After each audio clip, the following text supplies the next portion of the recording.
Hey everybody, welcome back to the Between Paychecks Kitchen. I'm Oz. Jack and Letty still in Lake Jackson because we're trying to social distance, trying to keep everybody from getting sick. So that's the thing. If I'm talking a little louder than normal, I apologize. I got my headset in, listening to some outside Xbox, trying to catch up on some stuff.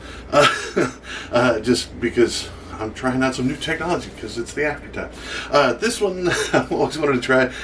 It was always my go-to back in the before times, back when we used to go to restaurants and stuff. And I really want to try it. It seems really cheap. And it seems easy, so I really want to get into it. Before we do, be sure to like, share, subscribe, ring the little bell, do all the YouTube stuff. You know how that works. Check out our link for our merch down in the doobly-doo, man. We got our aprons, which are stylish. They're a lot cleaner than the one I'm wearing. We got fake hands and oven mitts and spoons and spatulas and all that kind of stuff. We're a little company, so we appreciate it. Click the link, order some stuff, that'd be awesome. I'll mail them to you personally. I'll autograph them if you want them. I mean, I'll put somebody else's name on it. Like just any, chef, whoever. But for an added nothing, just, we appreciate that. And let's just jump into it, man. Alright, so first off, you're going to want about a pound of your flank steak, man, the skirt steak.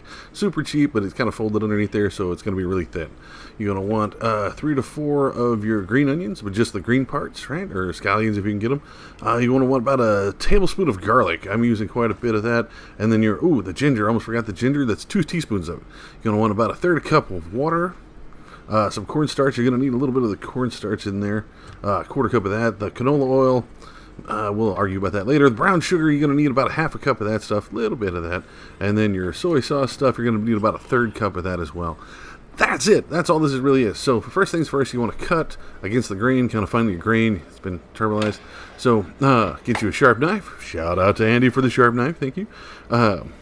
This one still cuts pretty well, but I cut across this way and I realized that these are going to be really long strips of this. So I'm just going to go ahead and cut it down 4 other ways with the grain here. And just whack all the meat here and then cut it the other way. Now, I know that gets boring, so I'm going to go ahead and skip that ahead. But again, if you like it with the longer strips, do it longer. I'm lazy and I don't want to chew that much, so if I cut it into smaller pieces, I don't have to chew. But it's up to you on the length of your meat. Ta-da! Movie magic, and I've cut up all the meat into these small pieces. Now, get you a Ziploc bag or any kind of bag you can that'll seal, and you want to go ahead and put that cornstarch in there. It's going to be that, I used half a cup here instead of a quarter cup because I had a little more than a pound of meat. But, about a quarter per pound is what you're shooting for. Go ahead and put all the meat in the bag if you can, along with that cornstarch. I know Jackie's going crazy because I'm finally using a bag to kind of powder this stuff up for frying. Be sure this is good and sealed. And then just smack it around. Just shake it like it owes you money. And just try to get a good covering on all of it. Just keep shifting it. It's going to give it a good coat. It's going to stick when it fries, and it's going to make your sauce thicker later. Go ahead and clean all your veg. Once you get that nice and cleaned up, you want to go ahead and chop these down. Now, your green onions, what you're going to start with. Yeah, now that I got all this done, so this stuff's out to the side. Now, you want to cut these down to about 1 inch a piece is what you're looking for. Yes, I think that's about 1 inch, but I've been telling people that's been 12 inches most of my life, so don't take it personal. So cut it down to about 1 inch per. You want to get to the green stuff. I thought it didn't look like enough, so I went a little further and added just a little bit of the white onion, but it's going to be a little thicker. It's going to take a little longer to cook, so keep that in mind. The rest of this, set it aside, use it for a different recipe.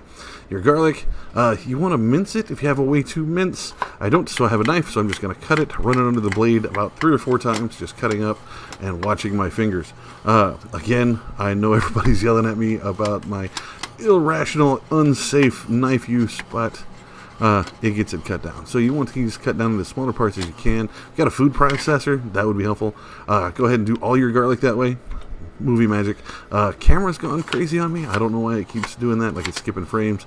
Your ginger the same way. You want to go ahead and mince that down. So just, like I said, I run it through the knife 3 or 4 times to where I'm not getting giant chunks of it. It's going to cook down a little bit too, but the ginger is going to be way strong if you don't cut it into super small stuff.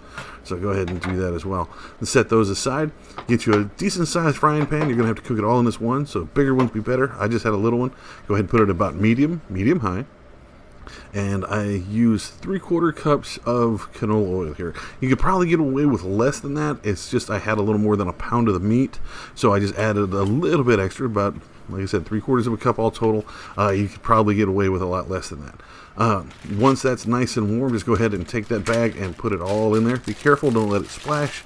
That oil is going to be hot. Be sure to spread it all out. Put your meat on the middle, as we always say. Make sure it's all getting in there. You want to cook it for about a minute on each side. It's going to get it a nice brown color. It's not going to overcook it because we're going to have a lot more cooking later. Okay, so if you got to time it, about a minute per side, get a good sear on it. Powder's on it, so you got to keep track of the cornstarch as well. So I'm going to cook it about a minute, see how fast it cooks up, because it's super thin. Go ahead and flip it over. Now, if I had a spatula, I can do it in a big batch, but I just got these giant tweezers, these tongs. So go ahead and flip it over, give it a minute on each side, go ahead and pull those out. Don't worry about the grease that's sticking to it, it's going back in. But while this is still hot, go ahead and put in your ginger and garlic. Let that saute for about 20-30 seconds. You don't want to overcook it. Right, stir it around, make sure it's all getting cooked. It's going to be nice and fragrant. It's going to be outstanding. This is when everybody's going to want to know what the heck you're cooking. So once you got that kicking, go ahead and add in your water. It's a 1/3 cup of the water. All right, be careful doing this. You don't want it splashing. Right, just do it in there. And then 1/2 cup of your brown sugar. And then a 1/3 cup of your soy sauce right on top of it. I prefer the light stuff because I don't want to die, but I didn't have any, so I'm just using straight soy sauce. So if my heart explodes, it's because I overdid it with the soy sauce. So put this in here, get it nice and mixed out, and let that come to a boil, like a nice boil. It'll start bubbling around the edges, also because the oil and water content are going to make it boil weird.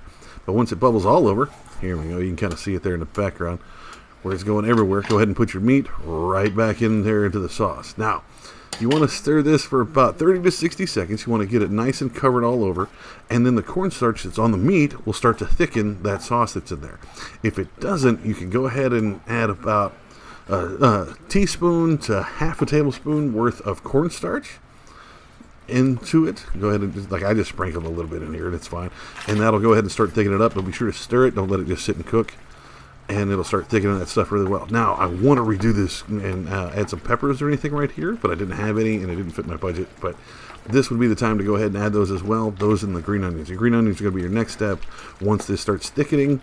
I believe it took about a minute and a half after I added the cornstarch. You can kind of see there where it's starting to thicken up, stick to the meat, and it makes it oh so good. And it's got that sticky to it, and it's sweet. This is outstanding. So once you get that for about minute and a half, nice and thick, and you thoroughly coated, go ahead and add your green. Go ahead and turn your meat down. I'm worried about that getting too hot.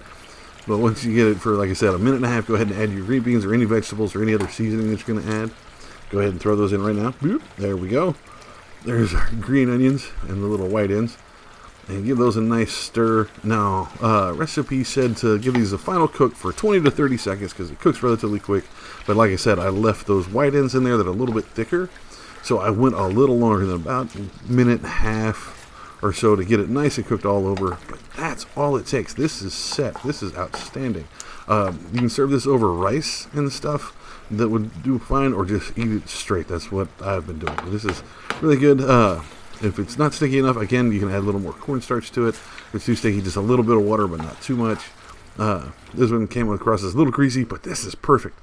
Just the amounts we put here is enough for at least 2 people for a decent meal, especially if you're putting it next to something else. If you're cutting it with something else, especially with rice, you can do this for 4 people as one meal. It's under $10. It's outstanding. I like it. Doesn't look great on the plate, I'll admit. Just sitting there without the bed of rice or whatever, it looks not great would be the best term, but this is delicious. It's one of those things that tastes way better than it looks. But once you try this, you'll absolutely love it. I want to revisit this one. We might do that next week, man. I am so about this. Well, there you have it, folks. Looks a little gross on a plate, but this is outstanding. This is some really good stuff. It's like an all go-to. It's sticky. It's sweet. It's got a little bit of the salt in there with the soy sauce stuff. This is outstanding. If you do it differently, you want to see us do it differently, put down in the comments, man. Let us know. We might revisit this one. That'd be totally cool with me. If not, you can find us on social media and tell us over there. You're on Facebook, Pinterest, Patreon. You can find us all those at Living Between Paychecks Kitchen. Shout out to our patron. Thank you very much. You can also find us on Instagram at Living Between. We had to shorten it there. But until next time, I'm going to go eat some of this. I'll catch y'all then.